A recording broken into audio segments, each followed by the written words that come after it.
A very warm welcome to all our viewers. Welcome to Sentinels Newsmakers. The lockdown, COVID virus, has been really tough for each one of us. Definitely, it has been tougher for people with disabilities. In today's show, we are going to talk about the challenges that each of the person with disability has been facing during these tough times, what we can do to ease some of their pain, what can the government do to ease out some of those difficulties, what should the policymakers be thinking next, what are the opportunities in this time of crisis. We will talk about all of these things. And to talk about these things, I have a very eminent panel today on the show. In fact, my guests, each one of them is a story in himself or herself, a story of determination, grit, perseverance, self confidence, and trust, a story full of inspiration. Let me welcome my panel, Nidhi Goyal, a disability and gender rights activist. She is the founder director of Mumbai based NGO Rising Flame. She has also been appointed to the UN Women Executive Directors Advisory Group. Nidhi, welcome to the show. Hi, thank you so Hello. much for having me here. Of course. Arman Ali, the disability rights activist, and he is the executive director at the National Center for Promotion of Employment for Disabled People. Arman, thank you for being on the show second time round. And there's Dr. Satendra Singh. He is the doctor with the Guru Tegh Bahadur Hospital, Delhi. Also, the first Indian to have won the Henry Viscardi Achievement Award, an award which is given to extraordinary leadership shown in the world of disability. Welcome, Dr. Singh, to Newsmakers. Thank you so much for joining me. Thank you so much for having me on the show. Pleasure. And also on the show, we have George Abraham. He would be joining very soon. I guess he is facing some internet issues, which is why the screen there is black. George is a disability activist, and he's also the CEO of Delhi-based NGO SCORE Foundation. He is the founder chairman of World Blind Cricket Council. George, looking forward to seeing you on air very soon. Hoping you'll be able to, we will be able to fix the technical problem that you must be facing at this point of time. But in the meanwhile, let me start our discussion today. First, I would like to go to Nidhi. Nidhi, what are your views? What are some of the major issues that people with disability are facing at this point of time? I think if I had to frame very briefly the response, I think all the issues that people with disabilities were facing and flagging before COVID hit the world and our country, they have got exponentially exacerbated. So it has increased many folds the barriers that we were facing. So first is that, and barriers ranging from, if you wanted to talk about access, about essentials, about health services and access to health services. For women with disabilities, if you spoke about violence and overall emotional well-being, or even access to education and employment. So literally all arenas of life, right? One is that existing barriers have got exacerbated, and second is that new barriers have come up. So, for example, those people with disabilities who also led independent lives because of additional barriers that COVID brings. So, for example, you were stuck at home, right? Most of the world is stuck at home and cannot go out except for food and essentials. But in a country like India, where the footpaths are, let's say, not the most accessible, what happens to someone in a wheelchair? Can they wheel to the nearest essential store and be like, okay, now I'll pick up my essentials, we all get up in masks, etc., and go back very safely? What happens to a blind individual like me who sort of uses human assistance to fill that accessibility gap, right? Today, do you think someone is going to extend an arm and say, okay, can I help you cross the road? This is really the lacuna that gets highlighted. And what happens as a result is that you're not just stuck at home, you're not just stuck in different situations when you're economically marginalized, you're also almost in a life threatening situation and not being recognized as a very vulnerable group. So you see the common conversations around vulnerable groups in COVID is the elderly and people who Yeah. have specific health conditions. Right. But the unrecognition or the invisibility of people with disabilities in this whole vulnerable group and the kind of support that they would need to survive through this is something very, very, very difficult, right? And zooming out a little globally, because we don't have this data from India, just the ethics, and I think Dr. Satendra would be also hopefully, explaining this more. Really, when there are crises and there are lack of beds and oxygen facilities, etc.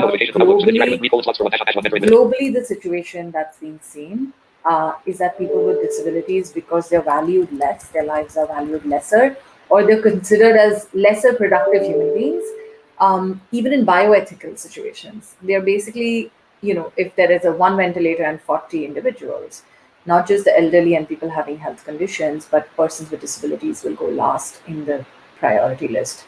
So I'm going to keep my response brief, but we can dive deeper into each of these areas. My Right. biggest fear is that when we move forward, and we are moving forward now, because we're not just in a state of lockdown, we're unlock, lock back, unlock again, and people are still trying to somehow survive and move forward. The biggest issue is that we're being pushed as a sector into the space we were 20 years ago. So, we did a recent study called Neglected and Forgotten Women with Disabilities During the COVID Crisis in India. My organization, Rising Flame, collaborated with Site Savers and had this really grassroots data put out of 82 women with disabilities. And the biggest fear and cause of anxiety is that we all had access. We really made advances with a lot of struggle and strife, and my co-panelists will be able to share some of the struggle and strife. Right. Um, Right. where we are today, we're just going back Yes. because we have to Uh, start the yeah. conversation again All from right. there. All right. Maybe we'll come back to you. And like you said, we will definitely, delve deeper into most of the issues that you have flagged. Moving on to Arman, and then I'm coming to Dr. Satendra Singh. Arman, last time we spoke about the law and everything else. So do you think anything has changed? It's been what, about 2 months we spoke. In these 2.5 months, has there been any kind of changes? Arman, you'll have to unmute the mic. Yeah. I said there's a lot of change. Things have got from bad to worse. So that's the Oh, only change that we have in terms of people with disability. Um, I don't know how to express this. yeah. So unfortunate that the Prime Minister of this country doesn't even acknowledge that people with disability exist. And this is when they need this acknowledgement the most.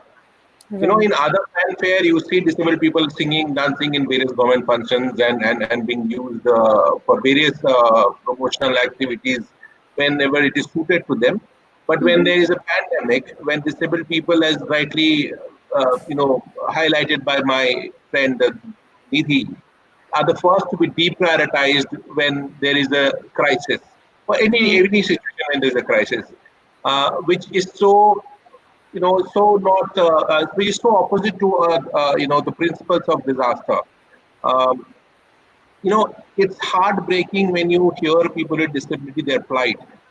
I have got about more than 40 emails of people writing to me for jobs like data entry, no matter what they were doing earlier, but now they're seeking Right. jobs like data entry. And these are the people who have some access to, technology, email, and website and phone. Imagine the plight of people who are living in the rural areas. Right. Okay, Yes. so they don't even have a voice. Uh, the Yeah. country may be going through an unlock process or whatsoever, but the situation for disabled people is getting worse. Right. Livelihoods lost. There's no income. The pension announced by the government is yet to be, figured out where it is. It remains to be an announcement. While you were trying to survive your daily two square, survive or your daily living or your food, and then you started the discourse on education. trying to put education online, and anyway, disabled people, are left out of the system, and are denied their fundamental right of education. There is another discourse which has started. I think I don't see that there is a will or even remotely a thought about trying to rectify their problems, or try to look at disability as an issue which we would not repeat the same mistake that we did while the Yeah. lockdown happened and so on. Right. All right. All right. Dr. Singh, what has been your experiences? You have been treating patients there in the hospital. So would want to hear from you life inside the hospital as well as outside. Well, before we talk about life inside the hospital, I am very appalled by the exclusion of disabled people from the, policy making. When we're talking about a pandemic comes under your disaster preparedness. And Ministry of Home Affairs, they are the nodal body for disability inclusive disaster risk reduction. There has been a very good guideline and very big volume on that. But unfortunately, you look at all the circulars being released from the Ministry of Home Affairs. They're talking about vulnerable people, but they're only including vulnerable people as children below the age of 10 years, pregnant women, and elderly people. There is no mention of people with disability as a high risk COVID category in any of the Ministry of Home Affairs circulars. That is the thing as a medical doctor also, and as a doctor with disability also, we know that people with disability they become more vulnerable or marginalized, not only because of their inherent disabilities, but largely because of the structural operation. Right. And that is why they also have underlying conditions, specifically more common in, say, locomotor disabilities, kyphosis, scoliosis, those who are having hematological disabilities, like even in sickle cell anemia, they have this tendency of repeat what we call as sickling or vaso-occlusive episodes, which very often mimic as your acute chest syndrome. And those symptoms are very common with your COVID-19 symptoms. But unfortunately, though there are three disabilities because of blood disorders, which are in the RPD Act, but still largely there is complete unawareness among medical fraternity as well as the disability sector that they're also part of this. Moreover, you look at all the guidelines issued by the Ministry of Health and Family Welfare. How many of these are actually in accessible format? How many of the advisories taken by the Health Ministry or by the Indian Council of Medical Research, how many of them they actually use the sign language interpreter? How many of these big guidelines are easy to read for people with intellectual disability Right. or with other impairments? There are none. And look at the Ministry of Social Justice, who is another ministry to implement the Disabilities Act. They have 9 national institutes on all type of disabilities, be it locomotor disability, be it multiple disability, be it hearing disability, be it visual disabilities. What have they done? These are autonomous bodies, national institutes. What is their response in this COVID-19? Zero response. Have they prepared these guidelines as per the accessible format? No, not at all. A country like Argentina was the first country to release all of these guidelines in accessible format. And way back in 2015, our Honorable Prime Minister, he launched a very flagship campaign by the name of Sugamya Bharat Abhiyan, Accessible India Campaign, isn't it? But now it has been made mandatory on all the government employees with or without disabilities that they need to have this Arogya Setu app in their mobiles. Now, Arogya Setu app is inaccessible to people with disabilities, largely those who are having visual impairments or those who are deafblind. What is the government doing in that sense? Even the Ministry of Social Justice themselves have written to the center that they need to make this app accessible friendly. So even if in a pandemic, when the lives are at stake, the Yes. national bodies they are not doing anything. So what can we talk about people in the area? Yes. Yes. George, if you can hear me, if George, you're okay. You're not audible.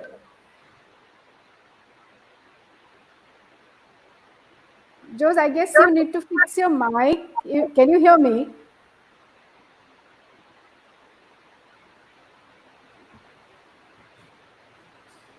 All right, we will come back to George. George,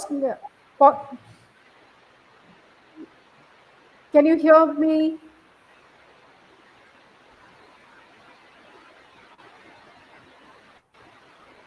Can you hear me? All right. We'll go back to George again. Arman, let's, there has been this unfortunate incident that has been reported here in Assam about a disabled child getting beaten up by the police. My larger question here is not just, this is not just about the Assam police, the police personnel in general across the country. Do you think they are sensitive enough? Have they been, sensitized enough how to handle with disabled people?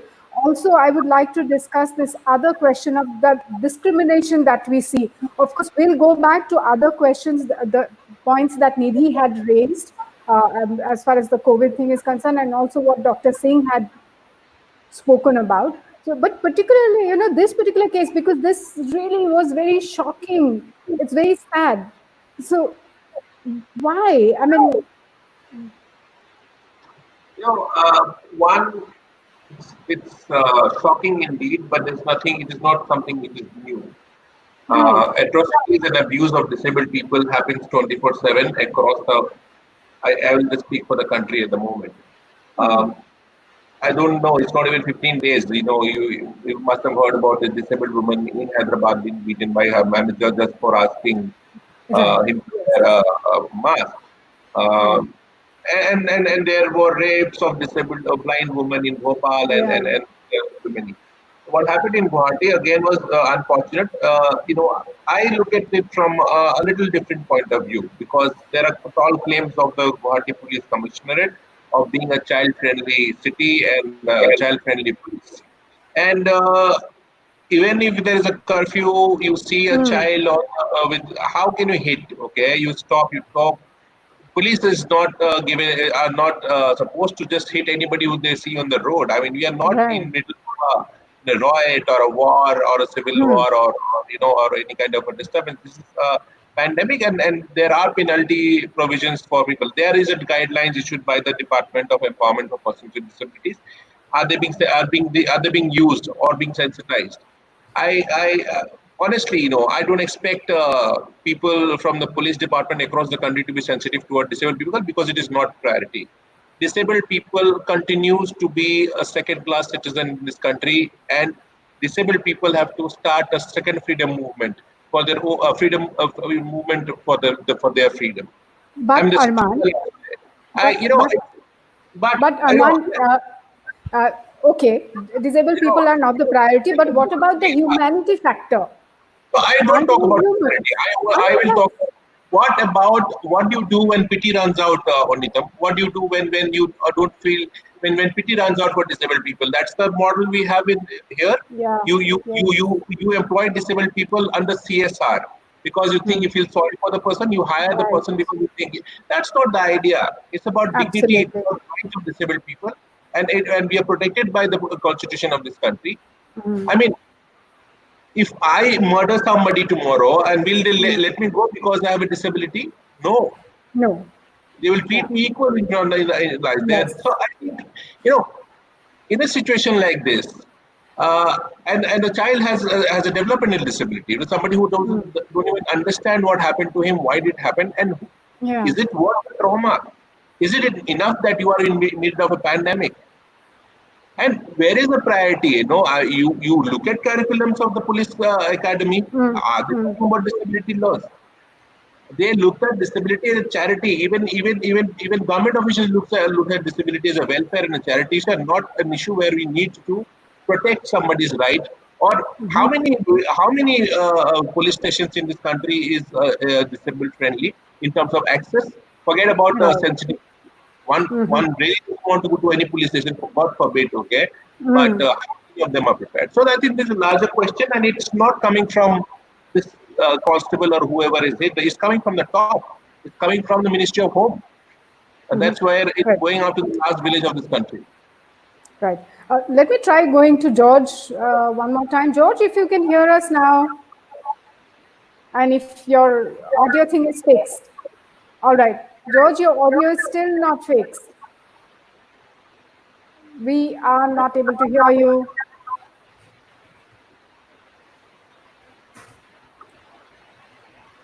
All right, let's see if we can help George fix the audio problem there.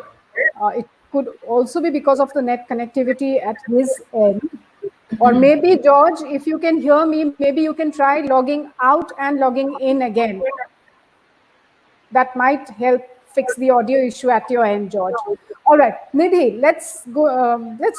Hear from you. Uh, what has been your personal experience? And you have been working with so many, disabled people at this point of time. I'm focusing more during these months, when we are tackling COVID as well as the lockdown. Right. So, what has your experiences been? Um, like I said, experiences have not been great Yeah, yeah. across the country, across disabilities, and across issues. So across key areas of life. If you thought someone who has access to digital world is extremely privileged and is all okay because they're disabled and they still have access to digital world, that's not true. They're probably losing their jobs. So just quoting some of the disabled women we've interviewed here, Yeah, right? yeah, So yeah. you feel like folks who can work from home and who have this privilege or can earn enough to have internet and a laptop or work in a multinational are okay. There was a hard of hearing woman who spoke about how the whole digital work is getting very, very difficult because we don't have access in between, right? So there is no Yeah. live captioning. We imagine access to be only ramps. So the only access people globally understand is that symbolic ramp. But when you have an online meeting and you don't have a live captioning for someone who's hard of hearing, she Right. said we end up taking very crucial decisions of office, and I just say yes because I don't know what else to say. And then I call Right. up somebody and I ask, what did we just decide and what did I say yes to? Right? Where in this space, and contrasting that with someone in a village who's even sort of 30 kilometers away from a small town in Rajasthan, who basically told us Right. that because COVID has taken over all medical conditions, the other medical health conditions don't go away, right? So women with Yes. disabilities who often live, or people with disabilities rather, who have different Mm. health conditions, are not able to even access basic essential health conditions. So just for some basic thing, she was just told, okay, go to the city. We don't have anything for you here. We don't have a lady Mm. doctor. We don't want to provide you service. And then she said, but how will I go? Because I'm a daily wage laborer. Yeah. And I can't afford anything other than a public transport. And public transport is shut because there's lockdown and there's no alternate that's Mm. provided. The point is that where do you reach out? Okay, you can say, okay, why don't you call the helplines and state-wise disability commissioners are helping? They're not really. The Mm. disability inclusive policy that has been established, very, very, very, very charming policy, very inclusive. If you read, you'd be like, this is fantastic. They've really covered all grounds. They've sort of thought of everyone, etc., etc. There is no implementation mechanism. There's no accountability mechanism. They've said because disability is a state subject, now we have nodal officers who are disability commissioners in each state. They will solve your problems. But many states don't have, they have the post vacant. What happens to those Mm. states? When you don't have an Right. accountability mechanism, who does one call? So, for example, in Mm. Maharashtra, the helpline, even for food and essentials, was a call in helpline. So, all the deaf people in Maharashtra could not get help to even get, like, okay, where I'm living alone and I don't have access to my caregiver or food or Mm. anything, you could call. So really thinking about ranging from that to that, and then thinking Mm. more specifically about the pensions that every month Yeah. certain class of disabled people who are below a certain economic level receive, right? And so the central government very, very cleanly announced 1,000 rupees. Please look at the sum of Mm. money: 1,000 rupees for 3 months for persons with disabilities. Mm. And at least 28 women who we interviewed who were eligible for this 1,000 rupees had not received, did not know about it till end of May, and had not received it. So we're talking about getting cut from economic support, Right. health access, Mm. access in Mm. general, and then Yeah. education. Very Mm. interestingly, education is something very interesting for disabled people because you would imagine, the ministry of the HRD ministry is in charge of education. But for special schools, it's the Ministry of Social Justice. Because, like Arman said, we're still education for us is still like a social justice issue rather than a human resource development issue. In investment, right? Investing in disabled people is really seen still as a charity and not as an investment. And so there are guidelines that our HRD ministry comes out with online education and things like that. But what happens to special schools? All the children have been sent back home and they're isolated completely because their families do not know sign languages or do not know how to make homes Yeah. accessible to them, etc. So, an online education, like Dr. Singh pointed out, not everything is accessible. Platforms are not accessible. PDFs are everywhere, so screen readers don't read images, PDFs, all of these. There's no sign language content. So my experience around what people with disabilities across the countries and across economics, so not just who have digital access, but who had to borrow their brothers' phones to call us and Yeah. share thing, or we had to send a social worker to their house to even get this testimony. I'm talking about people like that in rural areas, Right. in Yeah. small towns, in urban spaces. I'll pause there. Yeah. So Dr. Singh and Arman, first I'm going to Dr. Singh. After that, the same question to Arman. So how do we fix most of these issues? What's the way forward? Yeah, if you talk about the way forward, I think the first thing is which Nidhi highlighted also that in India we spend 0.03% of GDP on social welfare measures, social protection schemes. Now, if you talk about this scheme of 1,000 rupees for 3 months, which comes out to be effectively around 315 rupees per month. Now, there are clear-cut recommendations or guidelines from International Labour Organization (ILO) that this measure should be to 5,000 per month. So why we are not doing that? So we are still considering people with disability as somebody those who are divine people or who only need charity, who are barefit of their rights. That is the first thing. Second thing is that the response, if you look at the hospitals itself, is that health ministry has made most of the hospital as entirely COVID facility only. I give you the example of my hospital, GPD Hospital, which is a tertiary care hospital in East Delhi, the biggest one in the East Delhi. And we see patients not only from the Delhi, but also from UP as well as Bihar as far as that, because it is a government hospital. Now, suddenly the government decided that it has to be a COVID facility only. Now, when the entire 1,500 beds were dedicated only for the COVID in a tertiary care hospital, I don't think that was a very good move because there are more deaths which are happening because of non-COVID causes, non-virus causes. For example, people who are requiring, daily, who are monthly dependent on dialysis, chronic kidney failures who are there. And there were, in fact, there was the case of a woman with chronic kidney condition who died outside the Vivekan hospital. And after that, they, declared it non-COVID facility because these things were happening. In our hospital, the people with thalassemia or, sickle cell, they need blood transfusion. So suddenly, by the declaration that this hospital will only treat COVID-only patients, where will these people go? So there was a circular that they will go to a pediatric hospital, Chaja Nehru Chikitsalaya Hospital, under Delhi government. But what about adult people with thalassemia who need major blood transfusions? Yeah. Even the response within the disability sector by the health ministry is very, different. It is not a uniform response. Right. Uh, uh, Arman, your response Response on on these whole the problems that we have been discussing last time around also, and you've already said that the things have just gotten worse than where it was maybe 2 3 months back. And yeah.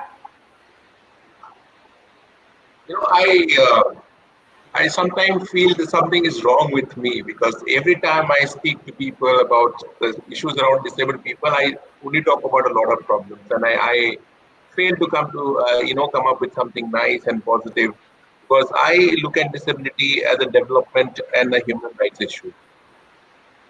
You know, you I mean, what is the reality of disability? If you look at education for that matter, yeah, yesterday we read on the news, no, a man selling a cow to buy a smartphone for his children to Yes. participate. Yes. That's the reality of our country. And also the suicides which have happened, the girl Let's not. committing suicide, Okay, so now many. Yeah. yeah, true. I mean, free sites.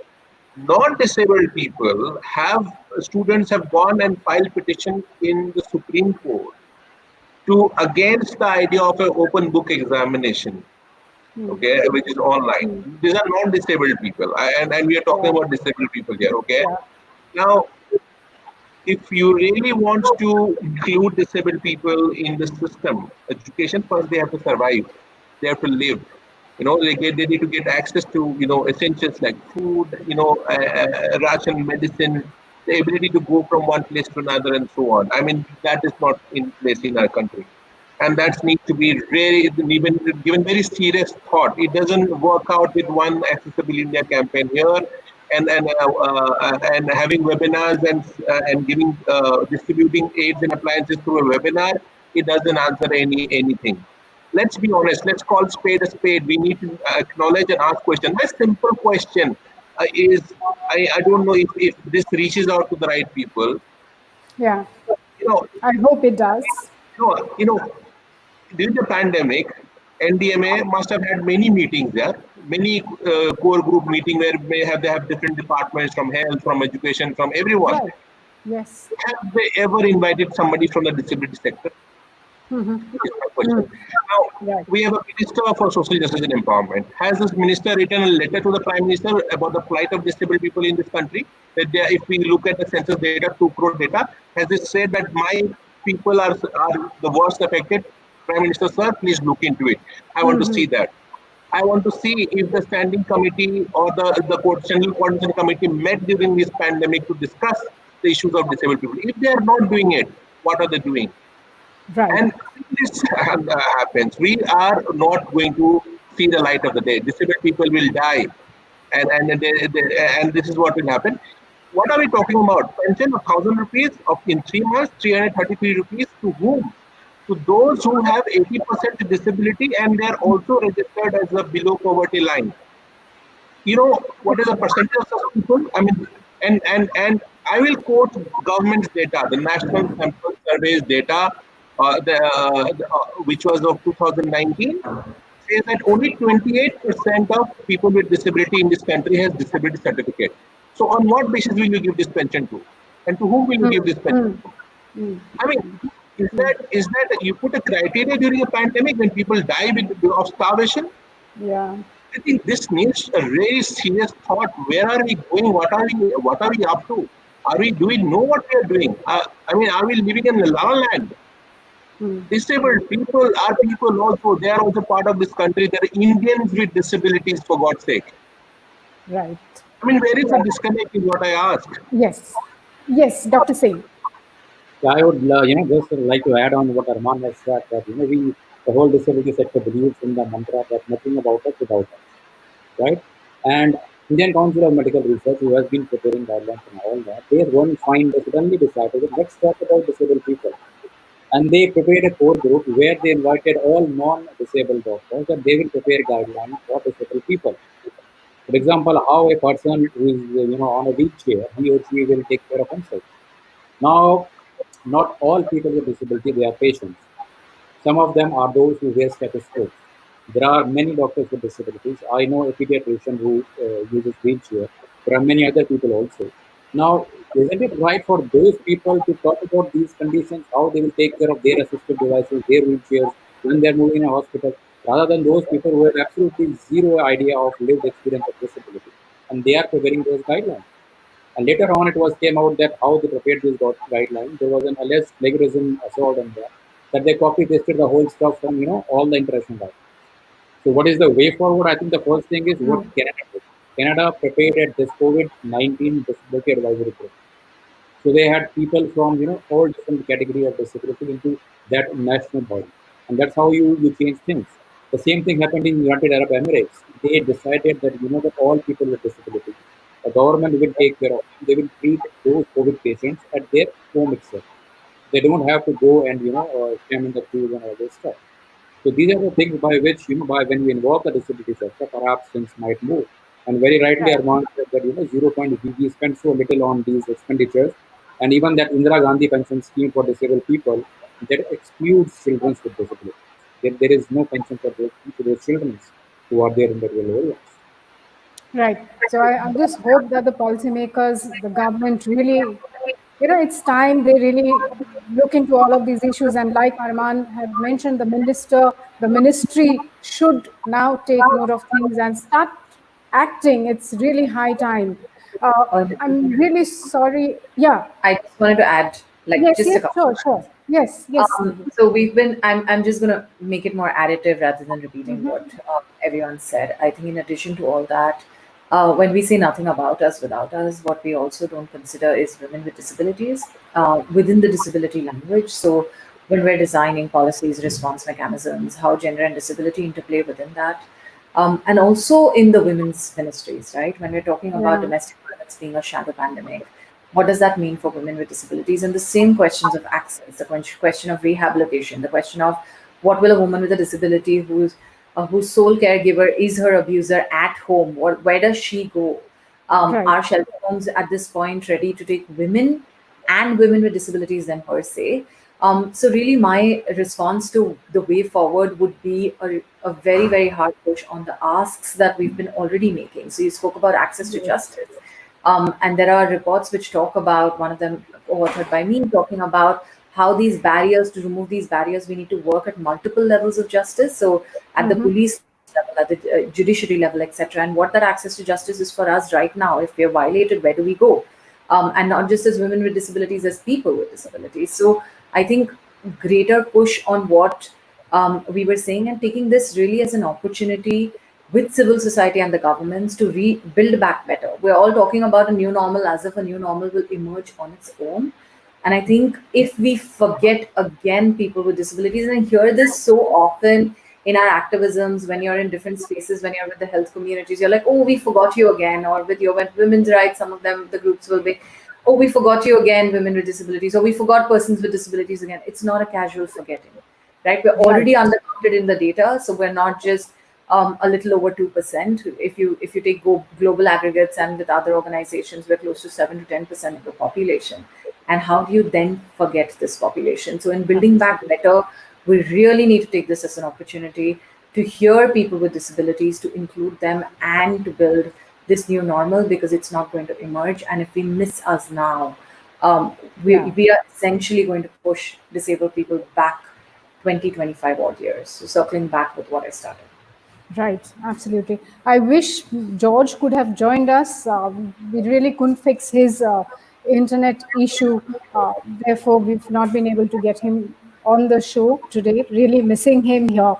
Nidhi, you wanted to be a painter, and then you also, did some So stand-up comedy. So are you still doing all of those stuff? Because I would love to, close this show on a very happy, positive note. A lot of gloom, lot of doom around us. So amongst the three of you, I mean, Dr. Singh, your life story, Arman, yours, Nidhi, yours, George's story, really full of inspiration, a lot of stuff for each one of us to learn and look forward to amidst everything that's been, down and negative, full of positivity there. So before I come to, I'm giving these few minutes to Nidhi to actually think about what she would want to do for us before we close the show.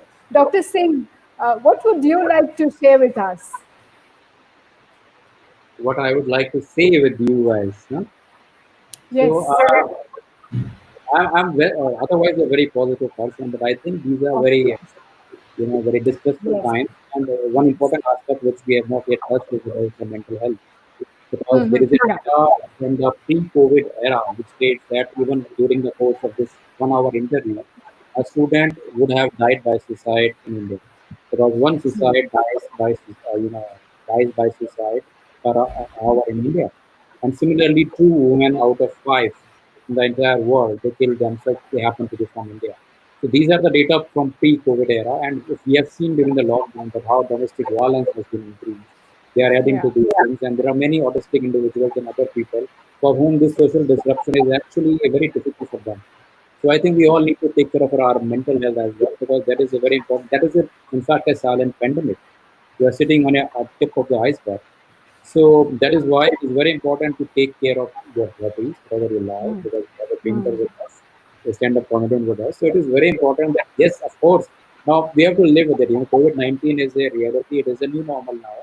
We have to live with it. Whatever it is, we have to live with it. But we cannot, Right. miss out on other stuff. So it is very important to take care of your lifestyle, to develop further interest. This is a good time lockdown that you develop new hobbies, work on whatever you already have. So I think now we can refer to Nidhi. So how to engage yourself, upbeat your creativity, because there is a very important thing for mental health for all disabled people and non-disabled people alike. Right. Yes. Arman. Want to repeat the question? Yeah, some happy thought. What have you been doing during the lockdown? How have you been spending your time keeping? And Dr. Singh mentioned about the importance of mental health as we fight the stress, the distress during these times. Want an honest answer? Yes. So, this inspiration porn doesn't help. Three of us may be inspiring, may have moving, Yeah. stories of our life, but how does it help? How does it help if we are not able to make an impact for millions of disabled people in this country? As we speak here right now with you, there are people struggling to get Yes. a meal for them, or Right. employment, or getting a woman with disabilities getting assaulted, or whatever it is. So I think for me, I chose this to do. This is what I chose to do. So I think for me, it's a responsibility I chose to do. So I don't want anybody to be grateful or thankful for what I do. I think this is what I chose to do. As far as personal life is concerned, I'm a very happy guy. I have a lot of friends, and I don't mix my work and personal life. So I have a good balance of personal work life, and I have lots of friends, and I enjoy the good things of life. I am fortunate for that. Right. And the lockdown has been very stressful because we set up a helpline. The helpline, one of the phone was with me. I've answered hundreds of calls of disabled people calling for Russian food, medicine, and it really made me feel that what am I doing? Am I able to do what am I supposed to do? Am I able to make enough noise about disabled people's problem? Are we able to bring out the voice of disabled people here? So you feel very responsible, and you feel that you failed. You failed as a Yeah. people of the country, because when you write to the Prime Minister, when you speak to the press, it remains page 5 or page 8 news, or Yes. small somewhere. It doesn't figure out in the national media. It doesn't trend on Twitter. So you feel that you failed. I did not do what I was supposed to do. And then, and then I see that one day, the parliament will be called sine die and will be called off because there was hangama for disabled people not getting enough, for whatever they deserve.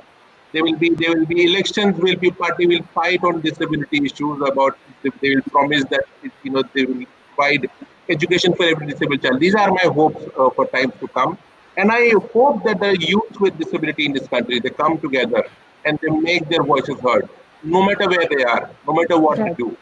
I think this is Yeah. what I want to do, and make it impossible for people to ignore disability, no matter where what they do. It may be a bar, a club, a farming business, or a market. You talk about it. We should Right. not ignore. Make it impossible for people to ignore disability. That's Absolutely. all. That's, Thank you so much. yep. Nidhi, finally to you. Thank you. So I actually, just to respond, because a lot of people come back to me saying, "Oh, you're an activist, but you're also a comedian. This is a great opportunity to do digital shows." To be very honest, for the past 4 months, I've not done a single show because I didn't feel like laughing about anything. I Right. didn't feel like making people laugh about anything. So that's one thing I'll probably start in August, or whenever. What really kept me going and what kept me positive was the way people with disabilities were resisting, innovating, surviving, and women with disabilities, starting from grassroots, right, jeopardizing their lives, but supporting the community. And I think this community strength gave me, or community commitment gave me a lot of hope. Gave me a lot of was extremely, extremely sort of calming for me. And three distinct things that I'll tell you quickly before I just Yeah. closing piece of what I was doing. Yeah. At Rising Flame, we ran a series called Vela Panti because everybody was convinced, and I want to allude to what Dr. Singh just said, that nobody first considered mental health, right? It was as if mental health impact and survival were two different things. And there were so many disabled people as soon as the lockdown was announced, because the community is also my friend. They're not just beneficiaries for me, right? They're friends, they're people I know, they're peers, they're colleagues. And there was so much of sense of isolation that we ran this series called Velapanthi, which was online connecting, continuing to build empathy, etc. The second was this research that we did because it was very, very important to visualize women with disabilities issues, to amplify their voices, to hear them. Because unless someone's visible, unless you hear them, the change does not begin. And always we get asked questions like, where is the data? How do you know this much is happening?